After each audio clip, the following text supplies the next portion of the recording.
গল্পের শুরুতে আমরা দেখি জাপানের রানী হিমিকো তার কালো জাদু দিয়ে পুরো রাজ্যটাকে ধ্বংস করে দেওয়ার চেষ্টা করছিল। দেশকে বাঁচাতে রাজ্যের লোকেরা একজোট হয়ে রানীর বিরুদ্ধে বিদ্রোহ শুরু করে দেয়। শেষে তারা রানীকে বন্দি করে দূরে একটা দ্বীপে ছেড়ে আসে, একেবারে এমন একটা জায়গা যেখানে আশেপাশে কেউ ছিল না, ছিল শুধু নিঃশব্দতা আর রহস্য। অনেক বছর পর লর্ড রিচার্ড নামের একটা লোক একটা মানচিত্র খুঁজে পায়। এই মানচিত্রে লুকিয়ে ছিল সেই দ্বীপের হদিশ যেখানে রানীকে ফেলে আসা হয়েছিল। রিচার্ড তখন তার মেয়েকে লন্ডনে রেখে একাই বেরিয়ে পড়ে হিমিকোকে খুঁজতে। এই ঘটনাটা 7 বছর পার হয়ে গেছে। তার মেয়ে লারা এখন অনেক বড় হয়ে গেছে, সে এখন একটা MMA ফাইটার। লারার জীবনটা বেশ কষ্টের মধ্যে দিয়েই যাচ্ছিল। বাবার হারিয়ে যাওয়ার পর সে ছোটখাটো কাজ করে দিন কাটাতো। একদিন তার বাবার ব্যবসায়ী পার্টনার অ্যানা এসে লারার সাথে দেখা করে। অ্যানা বলে, তোমার এসব কষ্ট করে দিন কাটানোর দরকার নেই, তোমার বাবা তোমার জন্য অনেক কিছু রেখে গেছে, তুমি শুধু তোমার বাবাকে মৃত ঘোষণা করে দাও। কিন্তু লারা এখনো মানছিল না যে তার বাবা মারা গেছে, তাই সে পেপারটা সাইন করতে রাজি হয় না। সেই সন্ধ্যায় লারা তার বাবার কথা ভাবছিল। বাবা যাওয়ার আগে তাকে একটা নেকলেস দিয়ে গিয়েছিল যেটা তার মায়ের ছিল। পরদিন লারা যায় ক্রাফট হোল্ডিং বিল্ডিং এ, সেখানে তাকে বলা হয় সাইন করতে, যাতে তার বাবাকে সরকারিভাবে মৃত ঘোষণা করা হয়। ঠিক সই করার আগে লয়ার তাকে একটা পাজেল দেয় যার নাম কালাগুড়ি। এই পাজেলটা ছিল রিচার্ডের কাছে খুব স্পেশাল কিছু।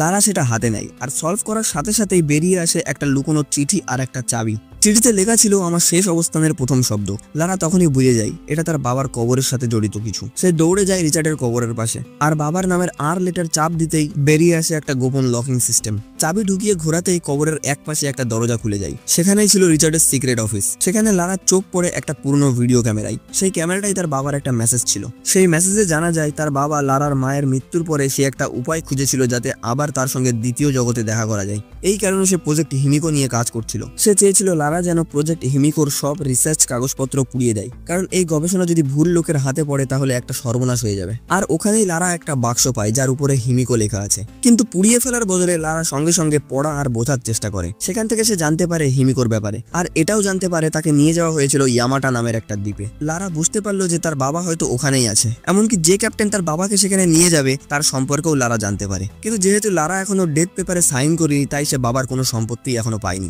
এই কারণে লারা তার মায়ের নেকলেসটা বিক্রি করে দেয় আর সেই টাকা দিয়ে পৌঁছায় সোজা হংকং এ। লারা মার্কেটের রাস্তা দিয়ে হাঁটছিল, তখন তার চোখে পড়ে সেই জাহাজটা দ্য অ্যান্ড্রিউস, যেটা সে খুঁজছিল। ঠিক তখনই জাহাজের ক্যাপ্টেন লু রেন গুলি চালিয়ে কিছু গুন্ডাদের সেখান থেকে তাড়িয়ে দেয় আর লারাকেও সেখান থেকে পালিয়ে যেতে বলে। কিন্তু তখন লু এতটা মদ খেয়েছিল যে জাহাজ থেকে পড়ে জ্ঞান হারিয়ে ফেলে। লারা তার গায়ে পানি ছিটিয়ে দিয়ে তাকে জাগায় আর নিজের বাবার চিঠি দেখিয়ে তার সম্পর্কে জানতে চাই। লু বলে, আমার বাবার নামও তো লু, আর হতে পারে তোর বাবা হয়তো আমার বাবার সাথে যোগাযোগ করতে চেয়েছিল। লু জানায় তার বাবাও নিখোঁজ। এভাবে লু আর লারা বুঝতে পারে তাদের দুইজনের বাবাই একসঙ্গে একটা অভিযানে বেরিয়েছিল। লারা তখন জানায় তারা গিয়েছিল ইয়ামাটা আইল্যান্ডে। লারার বাবার ডায়েরিতে কিছু কোড লেখা ছিল যেখান থেকে বোঝা যায় তারা কোথায় গিয়েছিল। লু আন্দাজ করে নেয় এই কোডগুলো ছিল ঘড়ির কাঁটার মতো, আর লারা তা দিয়ে বুঝতে পায় এই দ্বীপটা ঠিক কোথায় আছে। লু লোকেশনটা দেখেই বলে, এই দ্বীপটা তো অসম্ভব বিপজ্জনক জায়গায়, ওখানে যাওয়া মানে নিজের মৃত্যুকে ডেকে আনা, আর তাছাড়া আমি কেন যাবো, আমার তো আমার বাবার প্রতি টানই নেই। লারা তখন ওকে মোটা অঙ্কের টাকার অফার করে। লু একটু ভেবে বলে, ঠিক আছে আমিও যাবো। এরপর শুরু হয় তাদের বিপজ্জনক অভিযান। গন্তব্য ইয়ামাটা দ্বীপ, একটা এমন জায়গা যেটা পৃথিবীর মানচিত্রেও ঠিক মতন চিহ্ন করা নেই। যাত্রাপথে লারা পড়ছিল তার বাবার রেখে যাওয়া ডায়েরি। হঠাৎ সে লু এর জিনিসের ভিতরে একটা এশিয়ান দাদা খুঁজে পায়। সেখানে লেখা হয়েছিল রানী হিমিকোকে একটা বন্ধ দরজার পেছনে বন্দী করা হয়েছিল, আর সেই দরজাটা খোলার রহস্য খুঁজে পেয়েছিল রিচার্ড।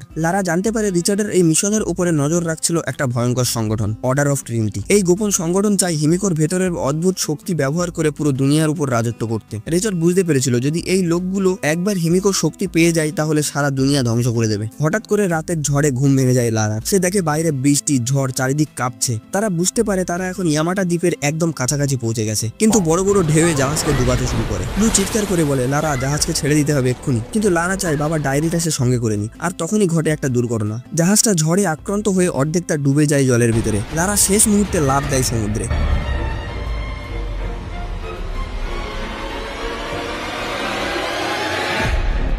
ভয়ঙ্কর সেই ঝড় লু আর লারাকে আলাদা করে দেয়। লারা কোনো রকম সাঁতরে পৌঁছয় দ্বীপের কিনারায়, কিন্তু ও ভাবেনি এই দ্বীপে আরো লোক থাকতে পারে। হঠাৎ করে পিছন থেকে কেউ এসে লারার মাথায় মেরে অজ্ঞান করে দেয়। পরদিন যখন লারা চোখ খুললো সে নিজেকে একটা তাঁবুর ভিতরে পায়। তার সামনে দাঁড়িয়ে ছিল একটা অপরিচিত লোক, নাম ম্যাথিয়াস ভোগেল। ম্যাথিয়াস বলল, তুমি জানো তোমার মতো আমারও একটা মেয়ে আছে, আর জানায় সে এই দ্বীপে 7 বছর ধরে আটকে রয়েছে। আমি এই দ্বীপ ছেড়ে যেতে পারছি না যতক্ষণ না এই মিশন পুরো হচ্ছে। লারা তাড়াতাড়ি করে নিজের ব্যাগ খোঁজে, কিন্তু সব উধাও। তখন ম্যাথিয়াস বলে, তোমার বাবার ডায়েরি এখন আমার কাছে, এখন আমার যা দরকার সবই আমার হাতের মুঠোই। তারপর ম্যাথিউস জানাই, তোমার বাবাকে আমরা ধরেছিলাম, কিন্তু সে আমাদের কথা মতো কিছুই করতে চাচ্ছিল না, তাই বাধ্য হয়ে তাকে শেষ করে দিতে হয়েছিল। এই কথা শুনে লারার বুকের ভিতরটা কেঁপে ওঠে। তার বিশ্বাস হচ্ছিল না তার বাবা এখন বেঁচে নেই। পরে লারা বাইরে এসে দেখে পাহাড়ে ডাইনামাইট লাগানো হচ্ছে পাহাড়কে ধসিয়ে দেওয়ার জন্য। তাকে বন্দি করে নিয়ে যাওয়ার সময় সে দেখতে পায় লুকেও ধরে আনা হয়েছে আর তাকে দিয়ে জোর করে কাজ করানো হচ্ছে। তারপর ম্যাথিউস ঘোষণা করে, সবাই চলো, এবার টার্গেটের কাছাকাছি পৌঁছতে হবে। এই দলটা এখন একটা গহীন জঙ্গল দিয়ে রওনা হয়। লারা লুকে বলল, ম্যাথিউস আমার বাবাকে মেরে ফেলেছে।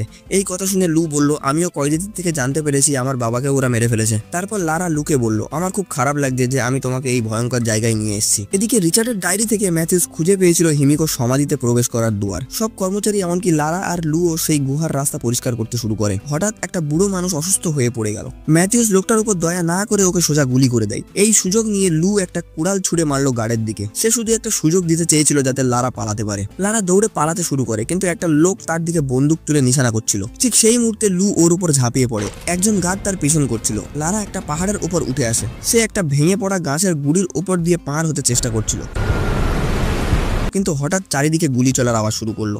লারা সামলাতে না পেরে পা পিছলিয়ে পড়ে গেল নদীতে।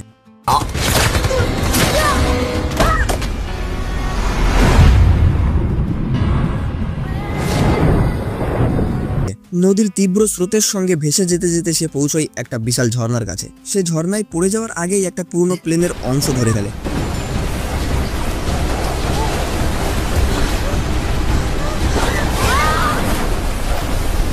সেটা থেকে পিছলিয়ে যেতেই লারা সেই প্লেনের উইং ধরে কোনো রকম নিজেকে টিকিয়ে রাখে, কিন্তু তার ওজনে প্লেনের দুর্বল অংশগুলো ভেঙে যেতে শুরু করে। সে দ্রুত সামনের দিকে দৌড়িয়ে গিয়ে প্লেনের মূল অংশের দিকে ঝাঁপ দেয়। অবশেষে ঠিক সময় সে প্লেনের ভিতরে ঢুকে পড়ে, কিন্তু প্লেনটা আর টিকতে পারলো না। পুরো প্লেনটা একদিকে কাত হয়ে পড়ে যায় আর দুটো পাহাড়ের মধ্যে গিয়ে আটকিয়ে যায়।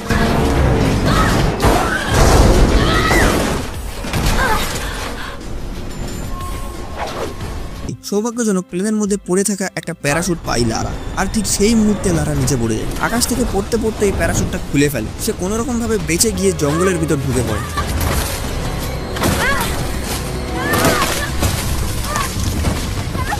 কিন্তু এখনো শেষ হয়নি। গাছের একটা ধারালো ডাল সোজা ঢুকে যায় তার পেটের ভিতরে। লারা চিৎকার করে ওঠে, নিজের শরীর থেকে সেই ডালটা টেনে বের করে আর আশেপাশের জায়গা ভালো করে দেখে একটা গুফার ভিতরে রাত কাটানোর সিদ্ধান্ত নেয়। গভীর রাতে ঘুমের মধ্যে হঠাৎ একটা আওয়াজ পেয়ে বাইরে বেরিয়ে আসে লারা, আর ঠিক তখনই ম্যাথিউসের একটা বন্ধু রকেট তাকে ধরে ফেলে। লারা বাঁচার জন্য তার হাত কামড়ে দেয়, আর তারপরে শুরু হয় দুজনের মধ্যে ভয়ঙ্কর লড়াই। রকেট লারাকে মাটিতে ফেলে গলা চেপে ধরে। লারা তখন আশেপাশে থাকা পাথর তুলে তার মাথায় মেরে নিজেকে ছাড়ায়। শেষমেশ সে রকেটকে লক করে ফেলে আর তার মুখ চেপে ধরে কাদার ভিতর, যাতে সে নিঃশ্বাস নিতে না পারে। কয়েক সেকেন্ডের মধ্যেই রকেট মারা যায়। লারা এই প্রথমবার কার জীবন নিয়ে নিয়েছে। এই মানসিক ধাক্কা সামলানোর আগেই লারা অন্ধকারে একজন মানুষের ছায়া দেখতে পায়। লারা কিছু না ভেবেই তার পিছু নেয়, আর এই লোকটা একটা পাহাড়ের উপর উঠে যায়। আর যখন তার কাছে পৌঁছয় তখন নিজের চোখকে বিশ্বাস করতে পারে না এটা তার বাবা রিচার্ড। কিন্তু রিচার্ড ভাবছিল, না, এটা অসম্ভব, আমার মেয়ে এখানে কিভাবে আসবে। লারা তখন রক্তাক্ত ছিল। রিচার্ড নিজেই ওর মলমপট্টি করে। পরদিন সকালে দেখা যায় সবাই মিলে হিমিকোর কবরে ঢোকার রাস্তা পরিষ্কার করছিল। এবার রিচার্ড জানায়, আমি এখান থেকে বেরোতে পারছি না, তার কারণ হচ্ছে হিমিকোর কবর। ম্যাথিউসকে যে কোনো মূল্যে আটকাতে হবে, হিমিকোর কবর খুলতে দিলে হবে না। রিচার্ড লারাকে প্রশ্ন করে, তুই আমার গবেষণাগুলো সব পুড়িয়ে ফেলেছিস তো? লারা মাথা নেড়ে বলে, না বাবা, আমি কিছু পোড়াইনি, না হলে আমি তোমার কাছে পৌঁছতাম কিভাবে। এই কথা শুনে রিচার্ড ভয়ঙ্কর খেপে যায়। যদি হিমিকোর কবর একবার খুলে যায় তাহলে সারা দুনিয়া ধ্বংস হয়ে যাবে। কিন্তু লারার এসব নিয়ে কিছুই যায় আসে না। সে শুধু ভাবছিল এই দ্বীপ থেকে কিভাবে বেরোবে। সে একটা তীর ধনুক তুলে নেয় আর দৌড়ে যায় ম্যাথিউসের ক্যাম্পের দিকে। লারা সেখানে পৌঁছে দেখে লু সেখানেই আছে। সে একজন গার্ডকে মেরে ফেলে যে কর্মীদের উপর নজর রাখছিল। তারপর সে সবাইকে বলে, অস্ত্র তুলে নাও, এবার আমাদের এখান থেকে বেরোতে হবে। কিন্তু ঠিক তখন তার চোখে পড়ে তার বাবা একাই হিমিকোর কবরের দিকে এগোচ্ছিল। ম্যাথিউস তখন রিচার্ডকে দেখতে পায়, সঙ্গে সঙ্গে লোক পাঠায় আর রিচার্ডকে ধরে ফেলে। তারপর শুরু হয় অমানবিক অত্যাচার। ম্যাথিউস চায় যত তাড়াতাড়ি সম্ভব এই কাজটা শেষ করে সে ফিরে যাবে নিজের পরিবারের কাছে। কিন্তু রিচার্ড তখন চোখে চোখ রেখে বলে, এই কবরটা একবার খুলে গেলে তোর কোনো পরিবারই বাঁচবে না। ম্যাথিউস বুঝে যায় রিচার্ড কিছুতেই তাকে দরজা খোলার রহস্য বলবে না, তাই সে গার্ডকে বলে রিচার্ডকে মেরে ফেলে দেয়। কিন্তু গার্ড গুলি চালানোর আগেই লারা গার্ডের উপরে তীর চালিয়ে দেয়। তারপর সে তীরটা তাক করে ম্যাথিউসের দিকে, কিন্তু ম্যাথিউসের বন্দুকটা রিচার্ডের দিকে তাক করে নেয়। সে জানায় লারা হিমিকোর অভিশাপের গল্পে বিশ্বাস করে না, তাই সে চায় লারা যেন তার বাবাকে রাজি করায় এই দরজাটা খুলতে। লারা সিদ্ধান্ত নেয়, এত বছর পর আমি আমার বাবাকে ফিরে পেয়েছি, আমি আর কোনো মূল্যেই তাকে হারাতে চাই না। সে বলে, আমি জানি কিভাবে দরজা খুলতে হয়। এটা ঠিক তেমনই ছিল যেটা ও এখানে আসার আগে একটা পাজল সলভ করেছিল। লারা দরজার সামনে থাকা চাবিগুলো ঘুরোতে থাকে ঠিক সেই সিকোয়েন্সে, আর কিছুক্ষণের মধ্যেই দরজা ভেঙে পড়ে। এখন রিচার্ড, লারা, ম্যাথিউস আর তার পুরো দল ভিতরে প্রবেশ করে। ভিতরে ঢুকতেই একটা প্রবল বাতাস বইতে শুরু করে। রিচার্ডের ভাব ভাবনা, এটা হিমিকোর নিঃশ্বাস। হঠাৎ লারার পা পড়ে একটা ট্রিগারে, আর সেখান থেকে মাটি ফুঁড়ে বেরিয়ে আসে একটা বিশাল বর্ষা। একটা গার্ড তৎক্ষণিক মারা যায়। এরপর পৌঁছয় তারা একটা গর্তের পাশে, যেখানে প্রচুর মৃতদেহর হাড় পড়েছিল। দলের সবাই একটা মই ব্যবহার করে অন্য পাশে যাওয়ার চেষ্টা করছিল, কিন্তু একটা গার্ড ভুল করে আবার একটা ট্রিগারে পা দিয়ে ফেলে, আর সঙ্গে সঙ্গে চারিপাশে গোল দরজাগুলো বন্ধ হয়ে যায় আর সবাই ভিতরে আটকে যায়। আর তার থেকেও ভয়ঙ্কর ব্যাপার হলো পায়ের নিচের স্থানগুলো ভেঙে ভেঙে পড়তে শুরু করে। ঠিক তখন লারা দেখতে পায় একটা গার্ড বাইরে থেকে একটা জায়গা দিয়ে লাইট মারছে। সে বুঝতে পারে দরজার পাশে থাকা হুইল দিয়ে কোনো রকম ভাবে দরজাটা খুলতে হবে। তখন হঠাৎ লারা বুঝতে পারে এটাও একটা পাজলের মতো। এখানে হলুদ আর লাল হুইল মিলে সবুজ হুইল বানাতে হবে, আর ঠিক যেই মুহূর্তে সেই সবুজ আলো জ্বলে উঠলো, দরজাটা খুলে গেল। তারা এখন ঢুকে পড়ে এক জায়গায় যেখানে দেখা যায় বহু পুরনো ভাঙাচোরা কবর। এগুলো ছিল দাসীদের কবর, যারা মৃত্যুর পরেও রানী হিমিকোর সেবা ছাড়িনি। রিচার্ডের ডায়েরিতে যেটা লেখা ছিল ঠিক তাই চোখের সামনে ঘটছে। এই দেখে লারার মন ভেঙে যায়। তাহলে কি অভিশাপ সত্যিই আছে? এবার তারা রানী হিমিকোর কবরে অবশ্য খুঁজে পায়। রিচার্ড আবার একবার ম্যাথিউসকে বোঝানোর চেষ্টা করে এই কবর খোলা মানেই সর্বনাশ, কিন্তু ম্যাথিউস এসব কথায় কান না দিয়ে গার্ডকে বলে হিমিকোর কবরটা খুলে ফেলতে, আর ভেতর থেকে বেরিয়ে আসে হিমিকোর মৃতদেহ।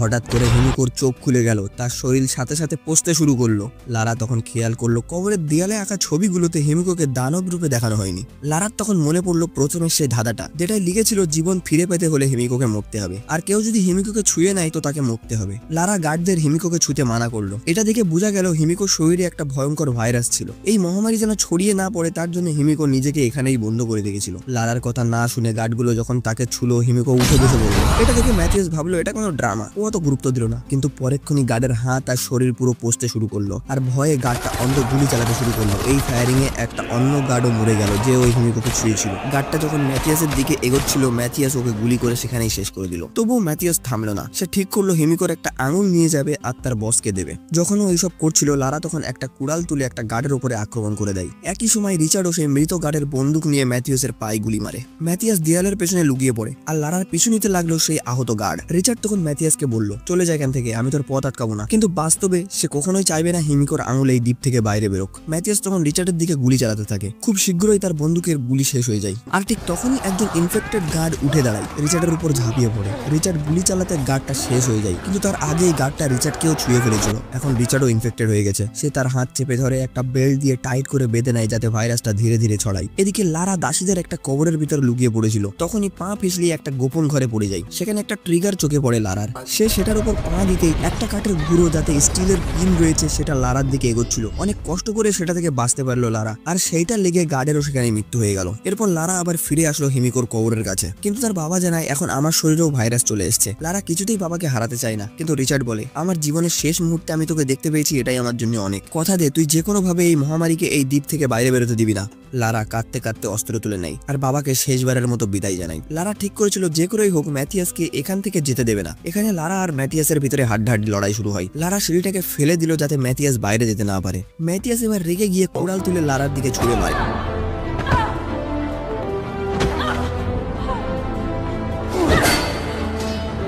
সে লারাকে মাটিতে ফেলে তার গলা চেপে ধরে। তখনই রিচার্ড হিমিকোর কবরের ভিতরে একটা বিস্ফোরণ করে দেয়। এই বিস্ফোরণের শব্দে ম্যাথিয়াস মনোযোগ হারিয়ে ফেলে, আর এই সুযোগেই লারা ওকে এক লাথি মেরে সরিয়ে ফেলে, আর তার পকেটে রাখা হিমিকোর সংক্রমিত আঙুলটা ম্যাথিয়াসের মুখে ঢুকিয়ে দেয়।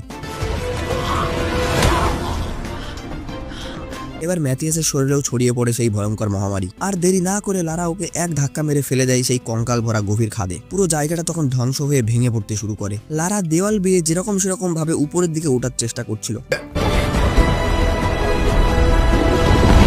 বাইরে অপেক্ষা করছিল লু। সে লারাকে উপরে উঠতে দেখে হাত বাড়িয়ে দিল আর অনেক কষ্ট করে তাকে টেনে বাইরে বের করলো। এরপর ওরা দেখতে পায় ট্রিনিটি অর্গানাইজেশনের হেলিকপ্টার ওখানে দাঁড়িয়ে আছে। তারা পাইলটকে হুমকি দিয়ে জোর করে বলল আমাদের এখান থেকে বের করে নিয়ে চলো। লন্ডনে ফিরে লারা সেই সমস্ত কাগজে সই করলো, যার কারণে রিচার্ডকে সরকারিভাবে মৃত ঘোষণা করা হলো। আর তারপরে সব সম্পত্তি এবার লারার নামে হয়ে গেল। অ্যানা বলল এখন তুমি এই পুরো বিজনেসের মালিক, কিন্তু লারা বলল আমার এইসবে কিছুই যায় আসে না। এরপর লারা তার মায়ের নেকলেসটা ফিরিয়ে আনলো, যেটা একসময় তাকে বেঁচে দিতে হয়েছিল। সে সেটাকে হাতে ধরে চোখ বন্ধ করে নিজের মা বাবাকে মনে করলো, আর বুঝতে পারলো এই যাত্রাটা শুধু অ্যাডভেঞ্চার ছিল না, এটা ছিল তার মা বাবার প্রতি ভালোবাসা। এইভাবেই আমাদের গল্পটা এখানেই শেষ হয়ে যায়। আশা করছি গল্পটা ভালো লেগেছে। গল্পটা কেমন লেগেছে কমেন্ট করে জানাবেন। এক্সপ্লেনেশনটা ভালো লাগলে লাইক করবেন, আর এমন আরো ভিডিও দেখতে হলে আমাদের চ্যানেলটিকে সাবস্ক্রাইব করবেন। ভালো থাকবেন, দেখা হচ্ছে নেক্সট ভিডিওয়।